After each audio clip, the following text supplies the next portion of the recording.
The last features of a function we're going to look at are concave up and down and points of inflection, and they're all related.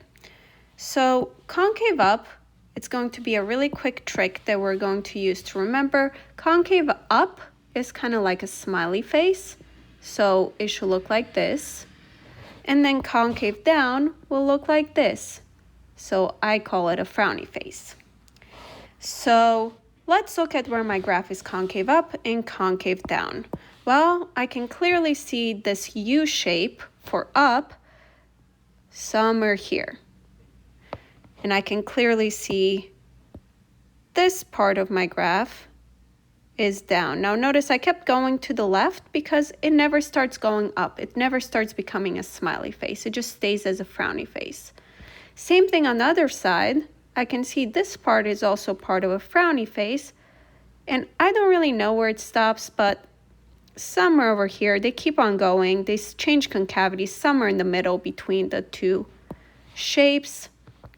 So with these points where the two concavities meet, so where the concave up and concave down meet, those are called points of inflection. So I'm going to assume that this one is here and this one is here. And for right now, we're just going to approximate where my points of inflection are, as long as they are reasonably between those shapes. So my points of inflection, the definition would be the point where the concavity switches from concave up to concave down and concave down to concave up. The way I tend to approximate those points are I look at the extremas, minimums and maximums, relative or absolute, whatever they are, but I look between the extremas and kind of choose the halfway point on that curve between them, and that's how I tend to approximate them. So my points of inflection, I'm going to assume -1, 0 on that one. It's a pretty one. And the other one I'm going to say is at 2.52. And again, these are approximations. And since there's two of them, I put comma between points. Remember, we use comma between points to show that there's more of them, and U for intervals.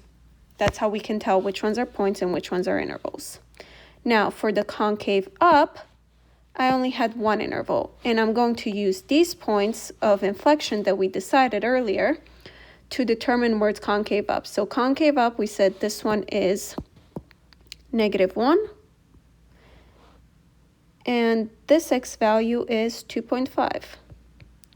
So I'm going to say it's concave up from -1 to 2.5. Now, we can't say that the graph is both increasing concave up and concave down.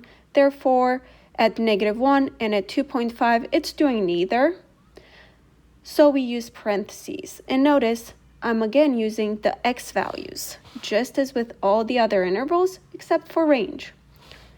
And for concave down, we had two intervals. So my first interval was from -infinity to -1.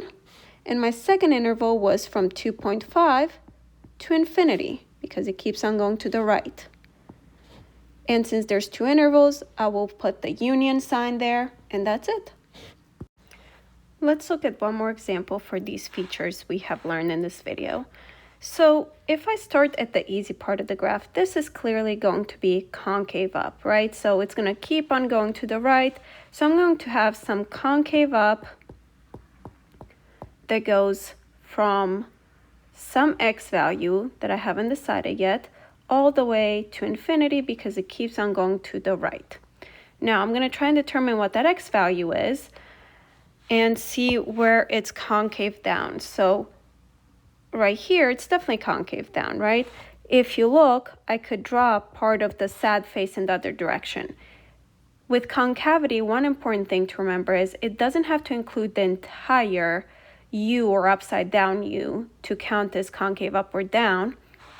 So as long as it's part of a U shape or upside down U, smiley or frowny, it counts as concave up or concave down. So this section right here also counts as concave down. And let's see.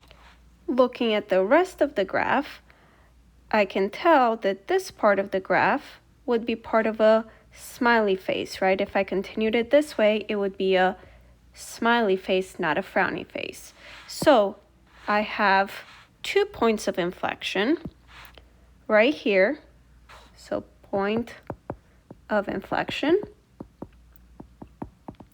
One point is at -2, 0. And then a second point I have somewhere between, there's a minimum value here. So somewhere between that point of inflection and the minimum value, I'm changing concavity again. So I'm going to choose some halfway point and say my second point of inflection is at -0.5, comma, -4. And again, I'm approximating this. So then I can say my concave up, this first one we did, was from this -0.5 that I determined to infinity. And then my first interval of concave up was from -infinity to -2. And I can say my concave down, my graph is concave down from -2 to -0.5. And that's it.